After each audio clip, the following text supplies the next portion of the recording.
Hello and welcome to Netflix versus Cinema. My name is Tosin and I am the host, based up somewhere in the middle of the country being the United Kingdom, called Bromsgrove.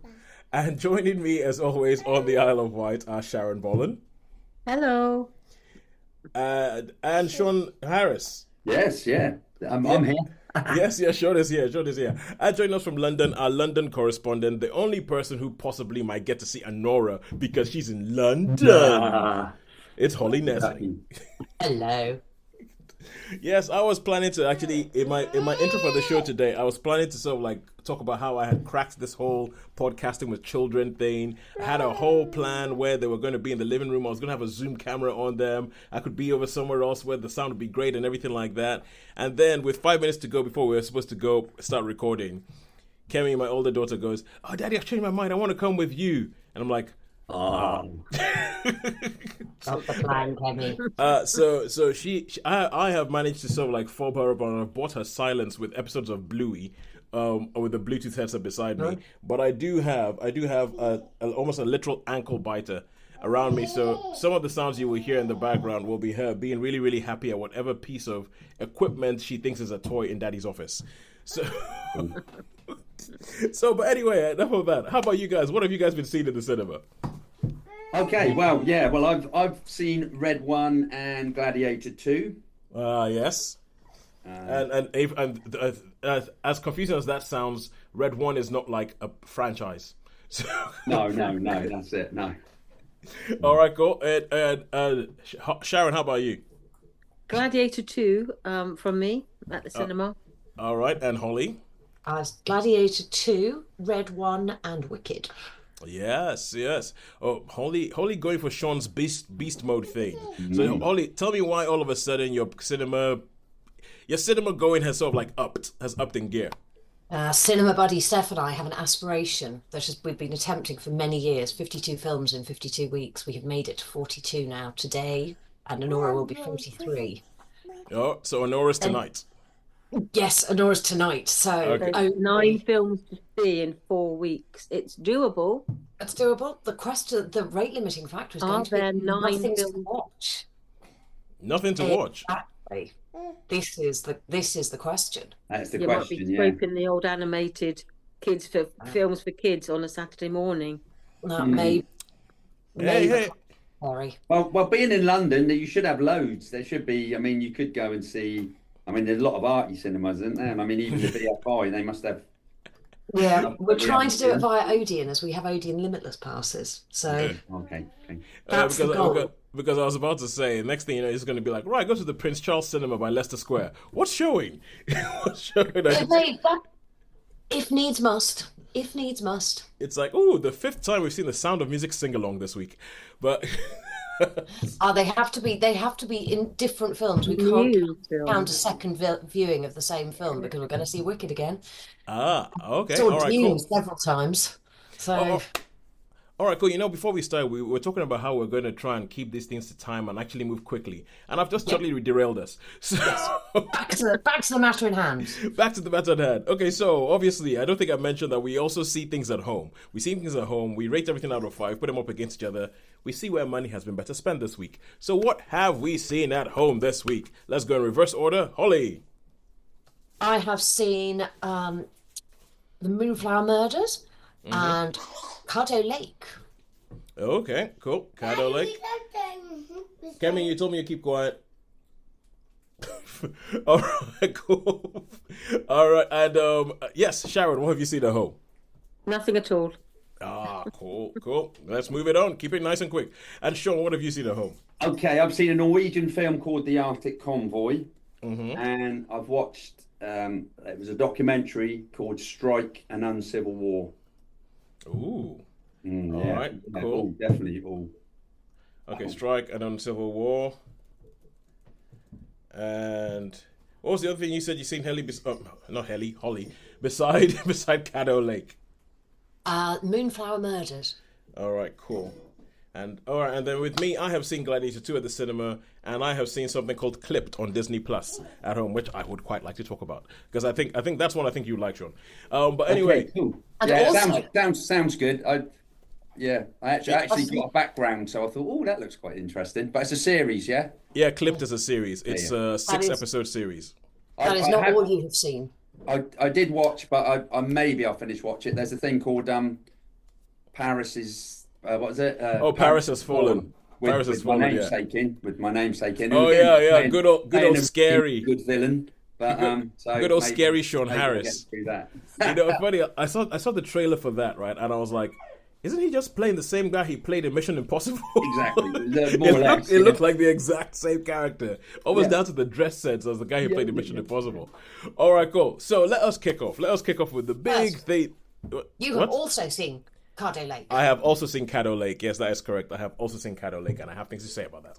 All right, but so let's see. Let's kick off with the big thing, which is Gladiator II. That is the big thing. Well, that we didn't record last week, but we would have spoken about until Wicked came out. That was the big thing in cinemas. So, Sharon, seeing as this is the thing that you have seen, would you like to give us a quick prezi of what Gladiator II is? What's going on in Gladiator II?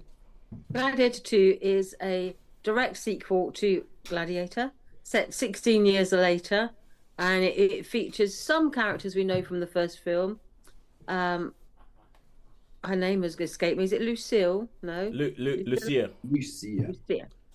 She's there, and she was obviously very sweet on Maximus from the first film. And our film starts in Numidia, in a North African city that is apparently the last outpost not overtaken or dominated by Rome. And you see people who get a call to arms. They come to defend their city. Amongst them is our main hero, who we follow through the film, who's played by Paul Mescal. With an accent that does come and go every now and then, but broadly a British accent. And he has got a slightly mysterious past, but he is fighting to defend Numidia. And when, not a spoiler because it's the very beginning of the film, but when Numidia falls, he is then taken prisoner and shipped off to Rome, where he gets bought by a gladiator school, and then he goes into the arena. And you see some mirroring between the first film, he marshals the fellow gladiators to sort of combine their forces to fight. Yeah, mirroring is one word to use, yeah. Yeah. And then there's a lot of sort of political wrangling as to his possible identity and some sort of... Which had already been revealed in the trailer. Was it? It was revealed in the trailer. It was revealed in the first synopsis of this film when it was released. When it was like, we're going to make a Gladiator 2 sequel. This is the storyline. It was revealed then. It's all there. So sorry, I was being a bit discreet because I don't know what's in the trailer. No. Don't say it. Don't say it because there are some people who would not have seen that stuff. You may not have seen that. So yeah, there's some some political machinations going on, and then we've got two mad twin emperors who sort of are hamming it up all over the place. Yep, Gator and so you've got some Gladiator, check. He was sold into slavery, sort of probably an injustice there somewhere along the line. You have got, beautiful mum or sister or girlfriend or partner of these various Romans sort of, swanning about. Yeah. And so check. You've then got some dastardly deeds with politicians or, mad emperors. Yep. Check. And so there's some and sort of spectacular fights and carnage in the arena. Some very strange things. Yes. So you have a Gladiator film, but 16 years later, basically. Yes. Thank you very much for that. Thank you very much for that, Sharon. And I've been waiting for 2 weeks to be wound up, but let's go. We probably need to do a spoilerific one. Sean, I think we do. I think we need to do. Let me put it this way. I have a list. I have a laundry list which I have up in front of me that I want to talk about. But let's go. Okay, Holly, let's go. Because you're usually the most positive out of all of us. Go, tell us, what did you think about this? Okay. I have never managed to watch all of Gladiator. I get bored. So I should start by saying I haven't watched it, but I know what happens because it is one of the most well-documented, predictable films in the world. This is a beautifully constructed film. It looks spectacular. It is, with the exception of, and I do not believe this is a spoiler, the CGI sharks, which are not as good as the CGI sharks in Deep Blue Sea, which we know is one of my favourite films. The CGI sharks let it down a great deal. Ooh, And Holly, can I just say at that point, aren't sharks saltwater creatures? I mean, and I think Rome is sort of in the middle of Italy. I don't think it's anywhere near the ocean. Don't be so literal, Sean. No, I believe these things are meant to be based on. Well, what it is, it's based on fact. They did flood the Colosseum. They used to flood the Colosseum and have naval battles. Yeah, but Sean's point as to what kind of water would they have flooded it with is a good one. And also, how did they transport the sharks to the? But many questions. But this is Ridley Scott. This is Ridley Scott, and Ridley Scott, as we know, when it comes to historical things, Ridley Scott is a very hand wavy kind of director. He's like, I don't care, it looks cool. Well, I'm afraid it didn't. Because the CGI sharks were not good. For me, it wasn't the CGI sharks that got me. It was the CGI monkeys. Yeah, the CGI monkeys. Oh, they were weird too. The CGI. Totally. Good Well, Lord. those the baboony ones. They were the baboony ones. What was that all about? I mean, I did not for 1 second buy that they were in the same space as any human being that was in that scene. But it's okay. All right, cool. But And anyway, they looked slightly more like they were a real thing, even though they looked nothing like a real thing than the CGI sharks, which did not look like sharks. There were some bits in some moments of gore, and I do not wish to specify which one because it might spoil something, that were incredibly realistic. And cinema buddy Steph observed that from a medical perspective, it was convincing and not Quentin Tarantino-esque, which we found interesting. It was like, so a beautifully done film, nothing really happens. It has the most banal storyline going. It is entirely predictable. It is a wonderful film to watch because it is a cinematographic masterpiece of spectacular looking stuff. Do not watch it if you're looking for anything with even the vaguest amount of substance at all. It has none. Legend, Holly. Okay, Sean, what do you think? Okay, well, for me, I mean, to me, yeah, it was spectacular. I'll give you spectacular, but I agree with Holly. The plot, what a most ridiculous plot line you could possibly ever imagine that someone like that would happen to be in that place at that particular time. I thought that the battle, the first battle, which was quite spectacular, I agree, but I thought they took it pretty easy. I thought they took the place for a fortified place. They didn't really have much trouble taking it. And as I say, we're talking about the bizarre animals. Oh, good Lord. But I really didn't like the character. I really the actor. He was just Paul Mescal. There was. I don't think it was his fault. I just think that there was nothing to hold on to. He irritated the hell out of me. There was just nothing to hold on to. I didn't believe him, and I didn't believe nothing in this film. And yeah, it was. I didn't even enjoy the hamming up by our good old Denzel. You know, there's not a patch on the original. Not a patch on the original. The problem I had with that was that with Denzel, when they bring Denzel Washington in, then it's kind of like okay, cool. This is a black guy in ancient Rome. For me, you've got to explain why there's a black guy in ancient Rome, and they try and do it, but then I'm like, okay, so what's going on with the accent? Because it just sounds like Denzel Washington. I'm like, it's an American accent in ancient Rome. Okay, so you're not going to do that, but you haven't been doing that so far. What is going on here?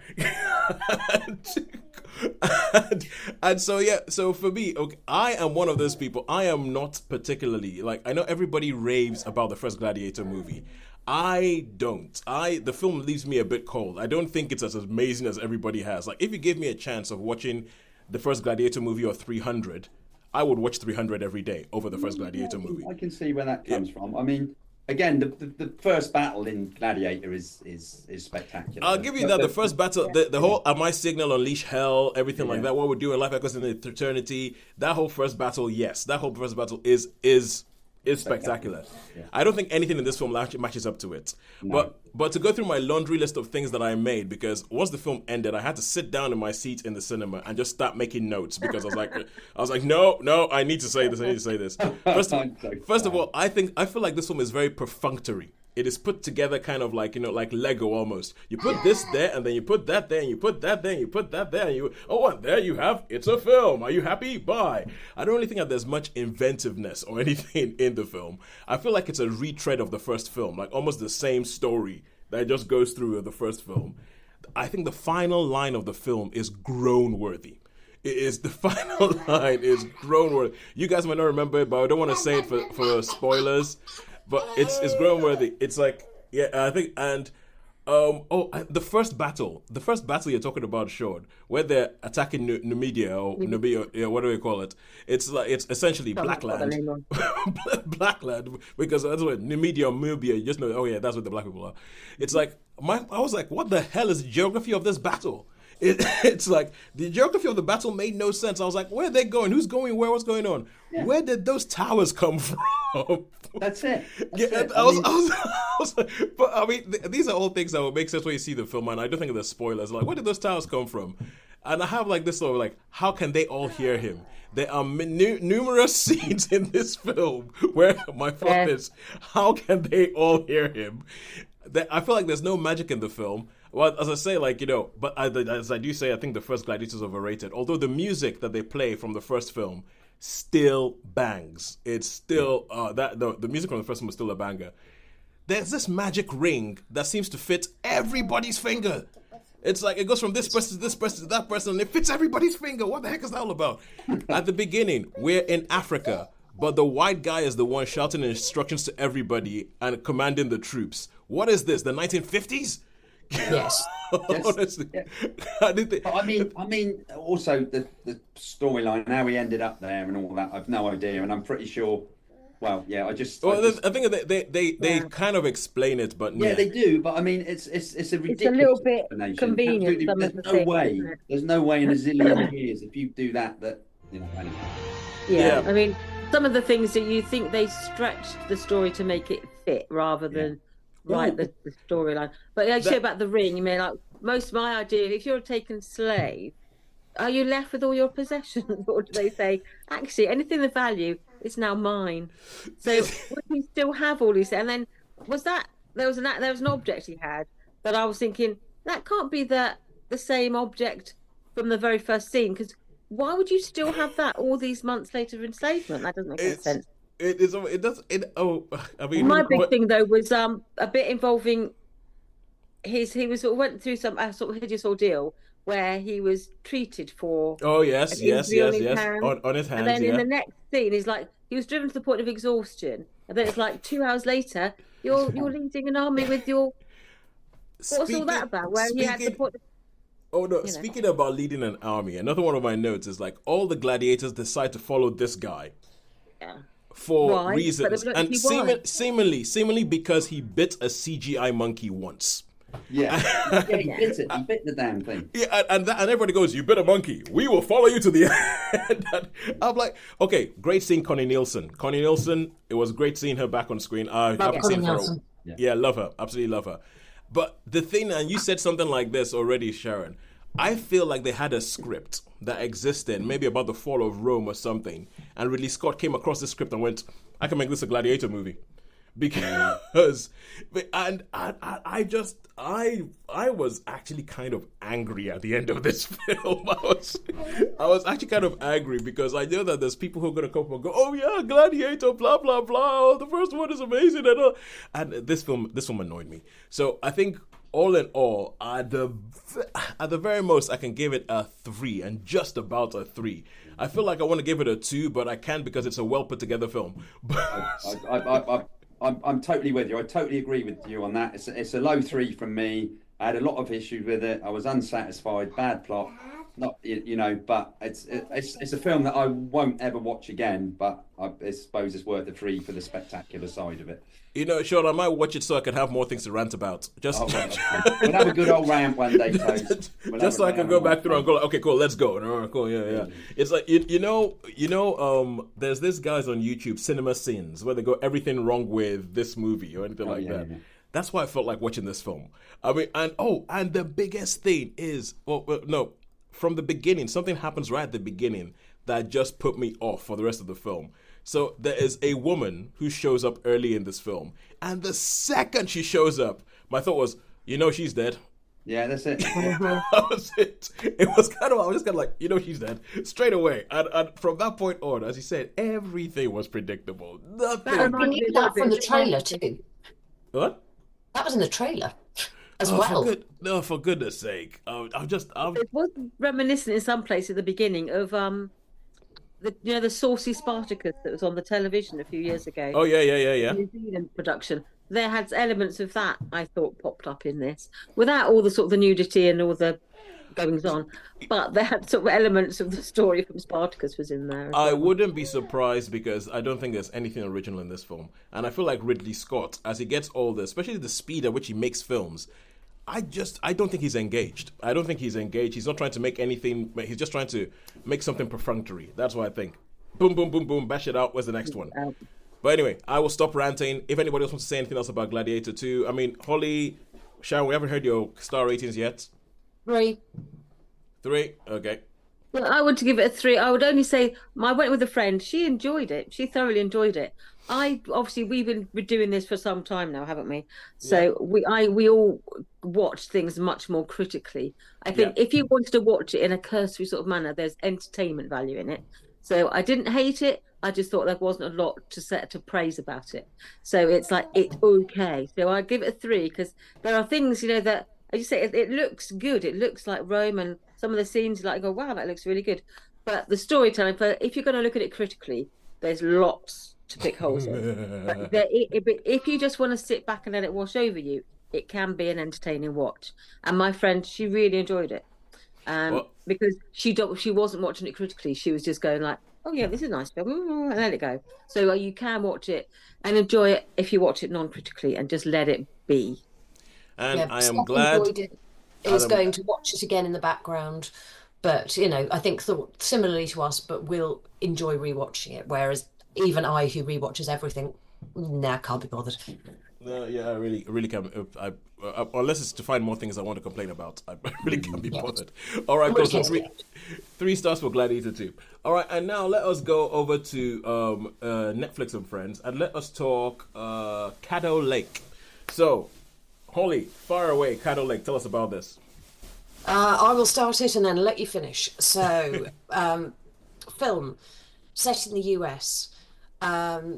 Main character is a young-ish woman who is whose father is not around, and her mother has married somebody else, and she has a lovely stepsister. All sorts of strange things are happening around the lake. Things keep, are a little bit odd, and suddenly her stepsister disappears, and the police are involved, and they are off looking for her. She's taken the boat out to follow her stepsister after a family argument, and she has vanished. The police investigate. The stepsister, who has not vanished, investigates and goes off around the lake searching for her sister. At the same time, there is a young man who is looking into the death of his mother, as he thinks there was something odd about the seizures that she'd been having. And I'm waiting for Tosin to. I am here. I am listening. I agree with you. All that does happen in the film. And he is trying to understand what happened to him, why his mother was having seizures, and why she died tragically. Much unknownness, and that there is a mystery that is going to unfold. Yes. Over to you, Tosin. Yes. Okay. So Holly, you watched this and then you put it up onto a WhatsApp group saying, "Has anybody seen this? Because I would like to talk about it. I would like to have I want to discuss this." And so I immediately looked it up. It was on Sky Cinema. I immediately looked it up and I read the synopsis. And the synopsis, sort of like saying what Holly says: when an 8-year-old girl disappears, a series of past deaths and disappearances begin to link together, altering a broken family's history. Mystery thriller. To which I replied, I like, because the lead actress in this is Eliza Scanlon, and I say I like Eliza Scanlon a lot, but that blurb is giving me serious pause for thought. Sounds like timey-wimey, ooh, isn't this clever? We haven't thought this out properly nonsense. And to which I also said I might be getting really knee-jerky in my old age. And after I watched the film, I sent Holly a message to the tune of, this film really isn't doing my inbuilt prejudices any good, because I think I got from the blurb, I got this film spot on as to what it is. So there's bits about it where I mean there's with this is one of those films that you can't say too much. You can't say too much without giving stuff away. And I feel like some of the stuff I'm going to say, because there's a couple of things I've watched recently that have followed this sort of similar thing. Like, you have two main characters, but after a while you realize that the two main characters, you never see them in the same scene together. Why is that? Even though they seem to live 5 minutes from each other. So I kind of figured out what was happening in this film quite early on. And there's some things that they do, and there's some resolutions that they come to about who has disappeared and who has died and everything like that. That when they sort of resolve it, they kind of go, ooh, look at that. Oh, isn't that good? And there's one particular thing that they present as, don't worry, it's okay. And I'm starting to thinking, it is not okay. It is 100% not okay. That is terrible. That is going to, and I'm not sure whether this is a case of becoming a parent, which makes you start seeing all these different things. I still remember my brother was the kind of person who loved action kind of things, and shortly after my nephew was born, I told my brother, "Oh, go see the Hunger Games. I think that's the kind of thing you would like." And it's the kind of thing that he usually did like. And he came back to me going, "Why did you ask me to watch that? It's kids killing each other." And I was like, "Ooh." And I was like, "Oh, maybe parenthood does change you," So there was a bit like that with this, where they present something and they're kind of like, don't worry, it's okay. And I'm like, it is so not okay. That's going to give me nightmares. That is not a resolution. That is... So I think that the situations are well drawn out. The characters are well drawn out. The human drama is quite well done. When they bring the plot in, when it goes all timey-wimey and M. Night Shyamalan-y, because he's a producer of this film and everything like that, that bit, I think, leaves a bit to be desired. And even though I know what they were going for with the end of the film, it's a kind of thing where, I don't know if this is too much of a... There's a happy ending version of this film. And... essentially, the question is, do you go for a happy ending or do you go for something that's a bit more realistic? And there's one of those I wanted more than the other. Let me just put it that way. There's one of those I wanted more than the other, that what we got. But yeah, that was it. For me, I think I would give it probably a 3 out of 5. I think, Holly, you liked it more than I did. But I think I just maybe had seen a few too many things that were a bit like this recently. I think I would agree with you in 3.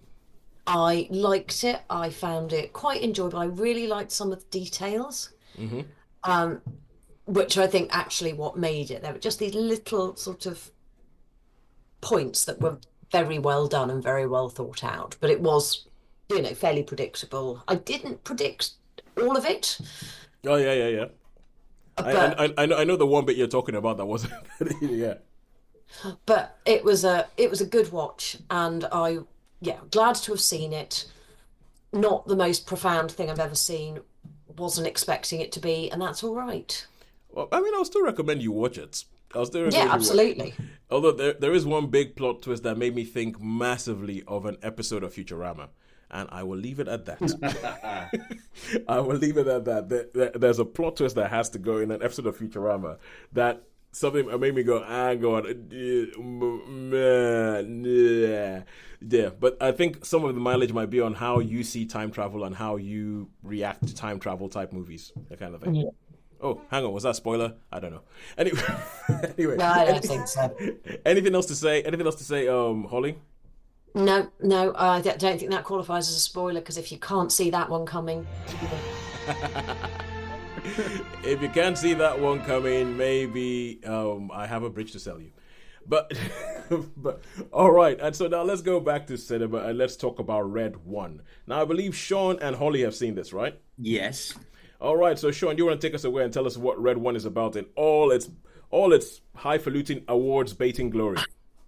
Okay, so basically it's there's this stars The Rock, and it's basically a Christmas story. So you've got The Rock, and he's head of this organization which sort of controls the mythical world. So it's that it polices the mythical world so it doesn't intrude with the real world, shall we say. So anyway, it happens that Santa Claus gets kidnapped, if you will, by someone, and they think it's Krampus. So they all go on an adventure. They got to find out what's happened to Santa Claus, and all the people on the naughty list. They get put into like snow globes. So this basically Santa's being used to. The magic's being sucked from him to put all these ones that are on the naughty list into snow globes. So it's basically a romp, really, about rescuing Santa Claus, and they fight snowmen, which is in the trailer, and it's just a fun. It's like a real romp, really, a real Christmas romp. I don't think it really knows where it wants to go or what it wants to be, but. I think the concept was quite interesting about, he wants to retire. So The Rock, he's like head of, it's a mythical world, So, yeah, we should say that with this, I don't know if Holly wants to add anything to it, what we've just said. No, I think that sums it up nicely. Yeah. Yeah. Okay. Well, that's it. Oh, that's the shortest review we've ever had. Yeah, I know. Yeah, well, I don't think it's particularly. I don't think we can really say too much about this. Well, I feel like you guys seem to be backing up what I think. I feel like it's a kind of film where you see the poster, and from seeing the poster, you've kind of seen the movie. Yeah. That's it, basically. Yeah. But the plot, frankly, was more profound than the plot of Gladiator II. Yeah. Yeah. I mean, that's it. Thanks, Holly. Yeah, it was. Go on, carry on. It had more complexity. I saw Gladiator II, and I saw this immediately afterwards. I was like, that was actually ostensibly a better film. Yeah. It was. I was going to say the contrast between them. Like this is a fantasy film where ridiculous stuff happens, but it sort of worked. And it's a delight. It's just it is a Christmas romp, full of silliness and fun and laughter. And I thought it was really. I thought Santa, when it comes to what he does best, was a really good concept. I quite enjoyed that concept. It was great. How does he get around the world so far? I haven't seen any trailers of it, but it looks quite fun. But I'm just admit, I don't want to watch a Christmas film in November. So I've been reluctant to see it because I'm like, it's too early for a Christmas film. I'm sorry, it's too early. It will be available at home for Christmas. Yeah. Yes, so I might have to wait till I'm at least in Advent before I watch it. You have three more days. Oh, good Lord! You just remind me I have to buy an Advent calendar. But you just said the word and it was like word association straight away. I was like, oh, good Lord, calendar! I'm supposed to buy that. I promised my mom I would buy one. All right. So it's So you have 3 days, Sharon. It might still be there in 3 days. There probably will be. It's tried to make people believe in Santa Claus, and I think if you watched it, I mean, I don't know if it's really a children's film because there's a few bits in it that probably might be a bit scary, or when they visit Krampus, maybe perhaps. But it does make I think this film, I could be totally wrong, but I think if you watched it as a kid, or if a kid watched it, they like when they start to become skeptical, is there a Santa Claus? He actually performs it so well that they would say, well, yeah, there is. If he can do that, then yeah, he's a Santa Claus. If he can deliver to everybody in the world in one night, do you know what I mean? Yeah, there's kind of like there's a bit of. Have you ever? Okay, Sharon, you wouldn't have seen this because it's animated, but there's a film called. There's a film called Arthur Christmas. I have seen it. I was strong-armed into watching it. No, I was strong-armed into watching that, so it is one of the few animated films I have seen. Oh yeah, okay, cool. I have seen that one.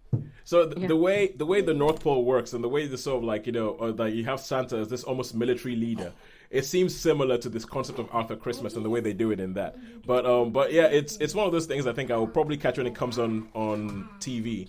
With my limited ability to make it to the cinema, I think I was probably with someone catching TV. But I'm happy to hear that it isn't terrible. I thought that Shaun would have his knife sharpened and want to bash this thing into the ground. You'd have thought, wouldn't you? You'd have thought. I'd have thought. I was expecting bad things. I was expecting Shaun just to be like, kill it with fire. Well, yeah. Well, that's what I mean. That's what I mean. But I think I went there expecting it to be really, really. It's like I said, expecting it to be really. But I like the idea of him. Oh yeah, because The Rock, he's starting to lose his faith in Christmas. So this is a story. Basically, he was going to retire. He was going to retire in a year. This was going to be his last year. And of course, there's redemption at the end, and he says, Well, yeah, I mean, let's carry on doing the job. You know where this film is going from the trailer, from the poster. Sorry, They're from the poster, rules. you know where this one is going. Yeah, Exactly. All right, cool. So, how many stars would you give Red 1? I'll give it a 3. Also give it a 3. Cool. So 3 stars for Red 1. And now we are going to go back to Netflix and Friends, and we are going to talk strike and uncivil conflict and civil war. Yeah, an uncivil war. And an uncivil war. Yeah. All right, cool. So strike. Oh, good lord! Now that Cheryl's just put the poster up, and I realize what this is about. Yes. So okay. Go ahead. Tell us about this, Shaun. This I just thought because I was interested about that. I thought I'd watch this, and I'd never really had any view. I was sort of one side or the other. But so this is basically about the Falklands War's finished, and Maggie decides she's going to deal with Margaret Thatcher decides she's going to deal with the unions. So yes, she makes this. She wants a confrontation. The miners' strike. That's the strike. The strike is the miners' strike, and the Strike. 80s miners' strike. So the miners' strike, the Battle of Orgrave, should we say, which was anyway. So she's decided she wants to break the unions. We've dealt with the enemy without, now we're going to deal with the enemy within. So she comes up with this manual to make the police into a paramilitary. It's made me really, really angry, actually, but to a paramilitary force. And so it starts off with the miners, they want to go on strike, they want to stop the pits closing. And they decide to go on strike. They did, to be fair, they didn't ballot them. It was just the Yorkshire miners, Scottish, Kent miners. They didn't ballot. What she did was she paid the Nottingham miners much more money, much more bonuses than she did the other ones. So the Nottingham miners are not going to go on strike. And there's this manual that they drew up from colonial pastimes of snatch squads and it's funny, right? It's funny that you said that, Shaun, because once you said that she paid these people more, I was like, this sounds incredibly familiar coming from a country that was colonized. Yeah. So they had this manual, and they basically turned the police into a paramilitary force. And this one day, it was really strange because they picketed some place, but this particular day, and it was quite funny, you got the miners talking, said it was really strange because the police was waving us on, yeah, you go. And they said it was quite jovial. And when they got to this place at Orgrave, all of a sudden, all these police sort of lined up and they wanted a confrontation. They'd beaten their shields like in Zulu. And they basically sent out horses to catch people. And it really annoyed me because the media, the BBC, they were like, oh no, it was the miners that started it. The miners got violent, the miners got this. They arrested 89 people and they were going to do them for riot, which carries a sentence, a life sentence. Anyway, the defence lawyers, all the police statements, they had policemen on there saying, they showed them the statements. He goes, that's not what happened. That's not the arrest statement. And it made me really, really angry. A bit like Hillsborough, I guess. It was like a major, well, it was meant to happen. She wanted to break the unions. And the way it was a cover-up. Yeah, it was a cover-up. And, it's all, the evidence, so when these people went to court, these miners went to court, they said, can we see the manual? The government said, no, we're not going to show you the manual. All the statements, so you had policemen in Kent that had the same statements as people in North Yorkshire. So they basically fabricated the statements like they did at Hillsborough. Yeah. Sorry, Sharon, I know you're in the police, but it just really, really upset me. Is it just about this one particular incident, or is it broadly about it's the whole thing? So it's the whole thing. So, and I know it happened, and I was neither one way or the other. I thought I'd be some of the other. But the policeman who was in charge, the head of the Nottingham Constabulary, it was all worked out. It was, that started off with the miners, that we were done with a hail of bullets and that, so we charged them, you know, hail of rubble and stuff. And it really, really upset me a lot. And to have that Maggie Thatcher afterwards, they had a big party with all the constabulary, all the top constabulary. So they actually had policemen in this film saying, they showed this to a policeman, he goes, that didn't happen. He said, is it written? They said, no, it's typed. So they were freed, the miners that were going to get done for rioting were freed. So yeah, really affected me, this film. I thought about it for a long time. Oh, all right, So cool. I haven't seen this film, but I obviously historically, I started working for the police in 1987, and just 2 years after this.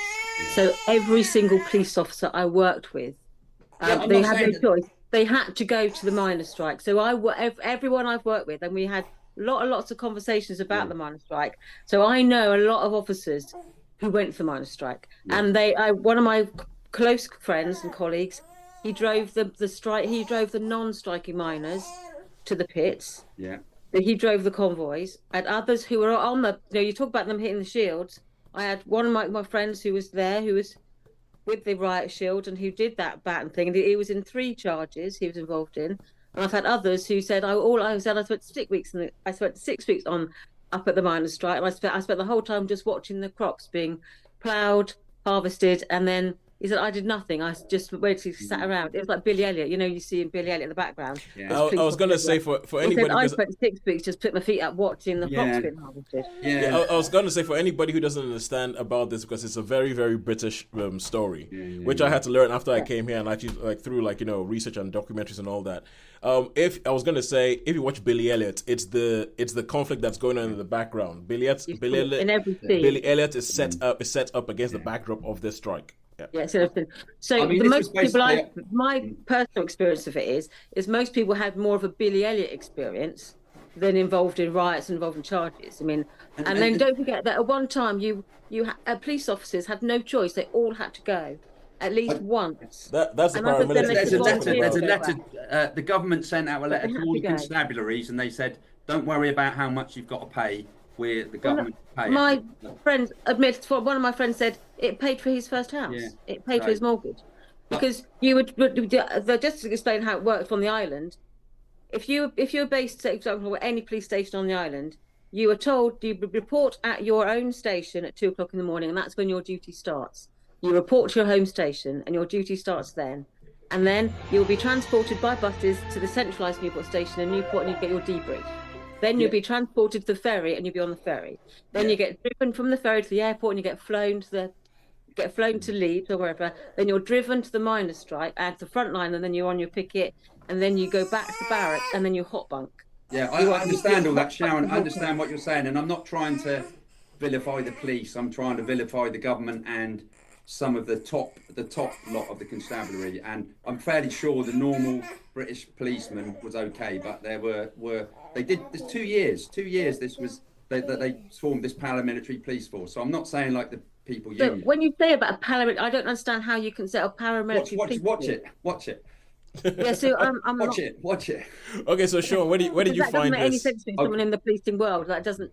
How could you create using normal constabularies? Because they came from all over the country. So how could you create a paramilitary police force? Anyway, I'll give this a 4-star. I'll give this one a 4-star. Okay, where did you watch this, Shaun? I watched it Netflix. So Netflix Striker. So Sharon, you can see it, and you can let us know which bits you believe are them talking. I'd like you to see it, Sharon. I really would. Talking out of different bodily orifices. Right. So and now let us go back to cinema and let us talk. Yeah. Wait. I'm coming. Wait. Sorry, not you, Sharon. That was to the kids. Sorry, let's talk Wicked. So, Holly, you went to see this because I feel like this is coded you, and you would have been going to see this whatever happened. Not so much like me, who was complaining and going, "What the 2 films? How dare you?" which is pretty. That's probably my headline: is 2 films? How dare you? So, tell us about this. Tell us about the experience and all that kind of stuff. So, give me 2 seconds as I just have to hit save on something that I have open in the background, and it will all go wrong if I don't. So, we'll do fine. So Wicked is oh, for heaven's sakes. All right, cool. Green Witch, Pink Witch. Pink Witch, Blue Witch. Wonderful. It's actually Green Witch, but Right, success. So, it is the cinematographic version of a very famous musical, which Yes. is based on a book written as a prequel to The Wizard of Oz, providing Yes. the backstory specifically of the Wicked Witch of the West, whose name is never provided in The Wizard of Wizard Oz. of Oz, yeah. Um, and her, though she is named in this as Elphaba, and her childhood or school days, university days, relationship with Glinda the Good Witch.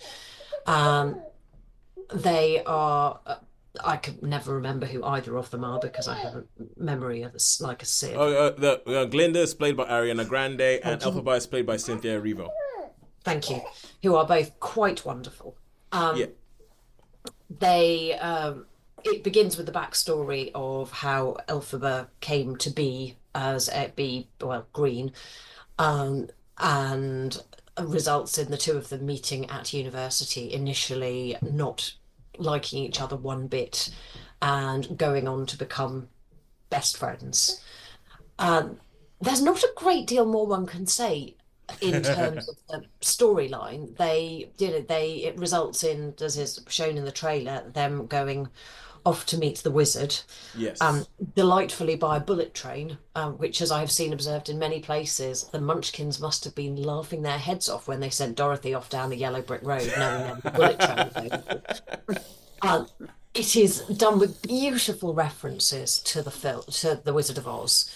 There are all sorts of, rather wonderful Easter eggs scattered throughout, and it is done. The singing is spectacular. The dancing is spectacular. They sang live whilst filming. Elphaba's stunts were done by thingy. I've already forgotten her name in 2 minutes. That's dreadful. Stunts. She did them all herself whilst singing. Oh, by Cynthia Erivo, you mean? Yeah, she was singing whilst plummeting through the air. It is. If you've ever seen anything of her performing live, you will know that. I mean, essentially, her playing Elphaba, because Elphaba is actually quite a. Sorry, Sean. Yeah, no, I was just going to say, she wasn't the actress in Bad Times. Bad Times at the El Royale. She is. Oh, She is. Oh, good. Oh, I might go and see this then. Yeah, Quite high. Yeah, Wonderful. if you ever see her singing anything live, I mean, if you want to look up that when Prince died, there is a live performance of "Nothing Compares to You" that she did in tribute to Prince. That is just kind of like boom, out of this world. Well, you just knew that this woman, because I think Elphaba, especially on Broadway or in the West End, is one of those things where it's a difficult role to sing. It is a really difficult role to sing. And when they said Cynthia Erivo, I was like, yeah, no problem. She can knock that out of the park. I was like, as far as that's concerned, I have absolutely no concerns whatsoever with her as that. But 2 films! Sorry, carry on. So it is beautiful. They are both spectacular. They have extraordinary voices. Neither role is an easy one. Yeah. And they are superb. It is just a joy from start to finish. It doesn't feel like it's 2 hours and 20 minutes long, and there's no way you because of the length of the musical itself, you couldn't fit it into one film, not unless you were there for a really, really, really long time. No, but this is the thing that gets me. This thing gets me, Holly. This film, which is based on the first half of the show. So Yeah. it is the first. Essentially, the film ends when in this theater you would be going out for an interval. Yes. It is longer than the entire show when you go and see it on the West End. This 2 hours 20 minutes. It is. They added, I think, 2 new songs to it, which are superb. And they are able to have more detail to some of it than you do in the show. And I absolutely adore the show. This is just so beautiful, and people clapped at the end, and there was a gasp of horror that it ended when it did, because people wanted to know people didn't know that. It was an absolute So is this film trying to make whatever the Wicked Witch was into a nicer witch? or is she still pretty wicked in this? You see, Sean, this is part of the problem. You know how there has been this, that, like you had it with Maleficent, and you had it with where there's been this character in Disney animation. Yeah, there's this trend. Someone nice. I know. There's this trend to go back and do like they're not bad. They're just misunderstood. And Well, this isn't a new one either. That's the thing. This is new. yeah, this is new. I think that this might be where it started. Like they've done Maleficent, they've done Cruella, they've done all this to try and sort of like rehabilitate these characters and be like, oh no, they weren't bad, they just misunderstood.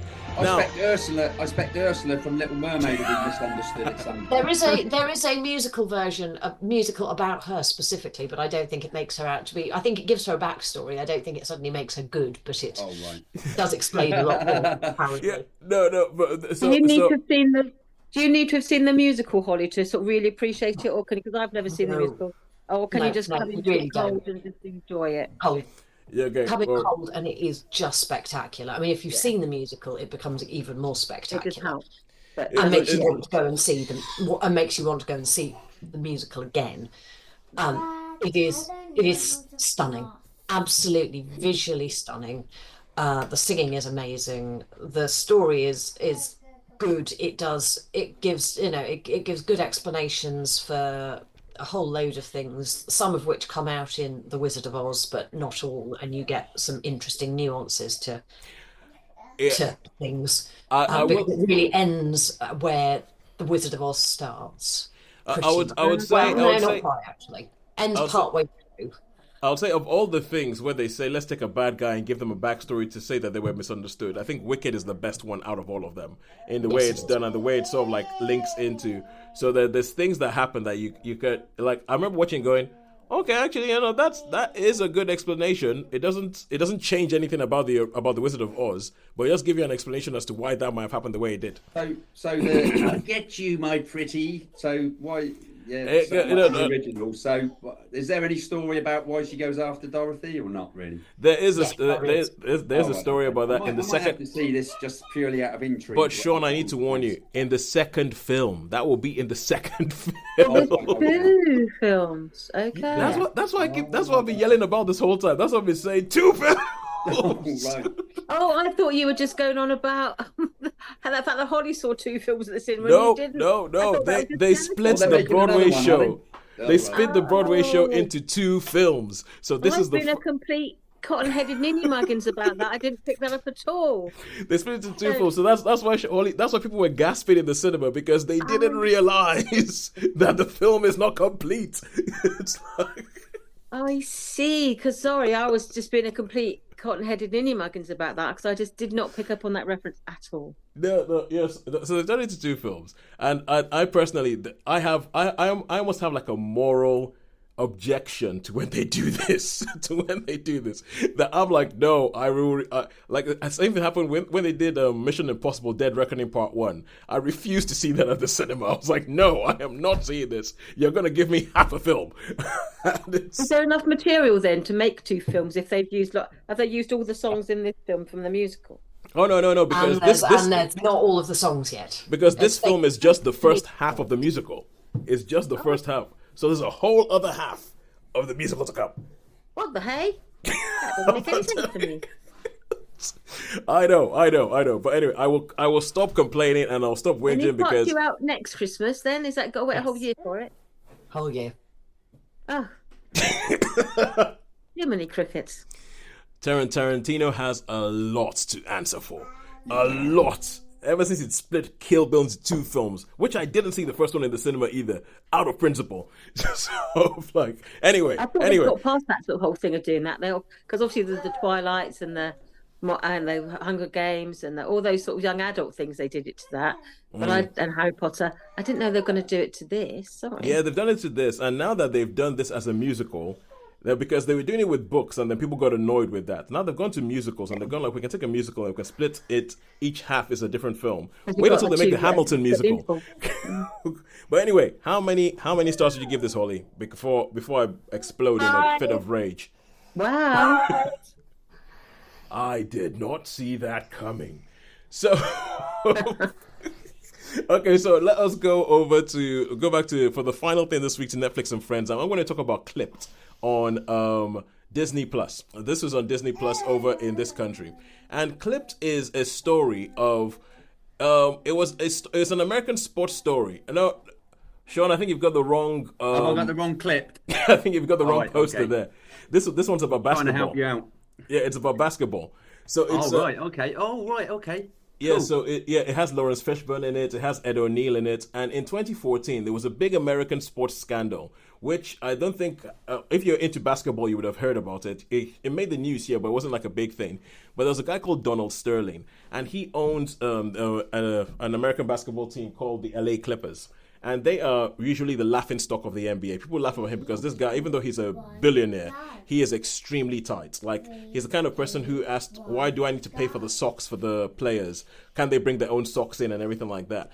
And in 2014, an audio recording was released of him talking to somebody who was ostensibly his girlfriend, in which he was complaining that she is going all over Instagram, taking pictures with black people and associating with black people and minorities, to use his word, and saying, I don't care what you do with them. You can sleep with them. You can talk with them. All I ask is don't bring them to my games.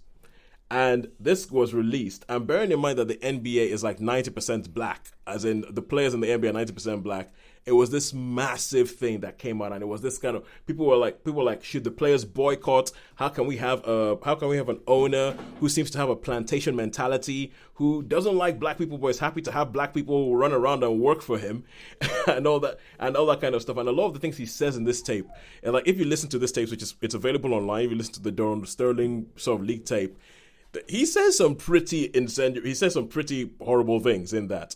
And so this is not a documentary, it's a dramatization based all about that, about the different characters, about Donald Sterling, his wife Shelley Sterling, about V. Staviano, who was the one who was his girlfriend, about the players on the team, about the coach of the team, who was a black coach who had been hired that year and then had to deal with all this stuff. And what happens when this tape gets released? What happens how did the NBA handle it? How did the players handle it? How does the coach handle it?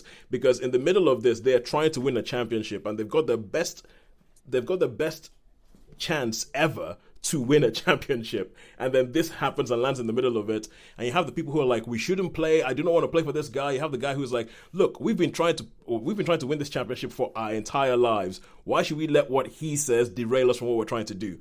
And I thought it was, for somebody who just kind of heard about this in passing, I think that this show really brings together everything and explains what this thing was, why it was such a big deal, and all the different points of view that come out of it. I thought it was brilliant. I loved it. And I have to say a word for Jackie Weaver. Jackie Weaver plays a character called Shelley Sterling. So she plays Donald Sterling's wife. And her performance is excellent, because when you meet this woman, you have a feeling that this is a woman who is quite so like softly spoken and everything like that. But you're like, she's the brains. She is behind everything. None of this works without her. And the performance that Jackie Weaver gives is just brilliant, because it's like that. And even the voice, because this is based on a podcast called The Sterling Affairs, which I actually tracked down and listened to after I watched the show. And I listened to it, and you hear the voice of the real woman, and she's nailed it. And I just thought this was great. I thought we're talking about one of these things, talking about, like, race relations, especially in a place like LA, with all the history. There's one episode where they do a flashback, and they flash back through like a history to like 1992, when the current coach Doc Rivers was a player for the same team in LA when the Rodney King riots were happening. And it's about how his experience of that now influences what he does now. And it also shows you the fact that even though that was like in the early 90s, this was in 2014, has much changed. And I just thought it was a very, very well done thing. Obviously, some bits of it are dramatized, some bits of it are fictionalized, but the way that they're done is almost kind of like you can spot the bits that are fictionalized and you can see why they're doing it, because they're trying to say, this is probably what this person thought, or this is what the person actually thought, but never actually got a chance to sort of say it out loud, and they put it in there.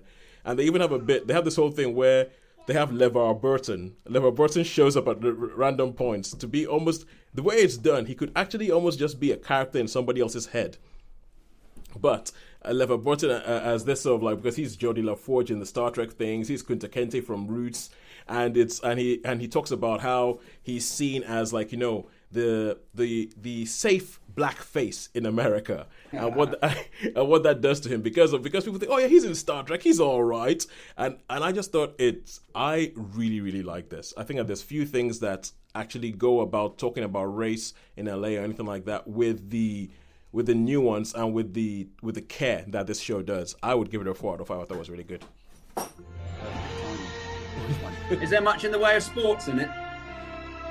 They have games. Is there much in the way of games, or is it not really? They have bits of it in the games, but there isn't really much of that in the games. It's all about what's happening behind the scenes. It's about what's happening behind the scenes and what happens and what do you do when somebody has shown up to be that racist and then but owns one of the assets in the thing. How do you go about and it's I think it's quite good. I think it's quite good. So yeah, I'll give that a 4 out of 5 for Clipped. So all that's left to ask is who do you think has won this week? Is it Netflix or is it cinema? This is a tough one because we got the 5 from Holly, and a lot of them have been 3s, and then we've had 2 4s for the. So I don't know. I think all in all, we've had a good week. I mean, Gladiator 2, even though my rant about Gladiator 2 aside, we've had a good week. Yeah, we have. So I'm going to say, because Holly's 5, I think is going to. I don't know. It's a tough one. I'm going to say streaming's won it this week. I think so. Yeah. Sharon? I don't know. I think cinema might just have edged it. Ooh, Shaun, if I collated what your answers were every single week we did this, there's one answer that you give, I think more often than not, that this week would have been the right answer. Oh, really? Yeah. Yes, it's a dead tie. Dead tie. Oh.